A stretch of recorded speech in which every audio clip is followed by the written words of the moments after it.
கண்ணீரை வற்றும்படி செய்திடுவாய்.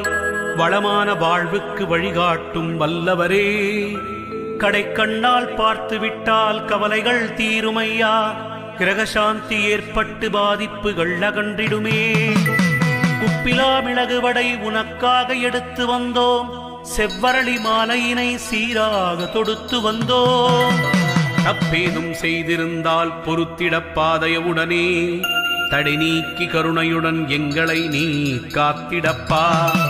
தன்னிகர் இல்லாத ஸ்ரீயோக பைரவரே, தரணியை ஆளும் எங்கள் ஸ்ரீ மகா பைரவரே, பக்தர்களை பரிவுடன் காக்கும் பைரவரே, சந்ததி செழிக்க சகல நலம் தருபவரே, இத்திருக்கோவிலிலே ஒவ்வொரு ஆண்டும் கார்த்திகை மாதம் 30ஆம் நாள் தொடங்கி மார்கழி மாதம் 5ஆம் நாள் வரையில் 6 தினங்களும் சம்பக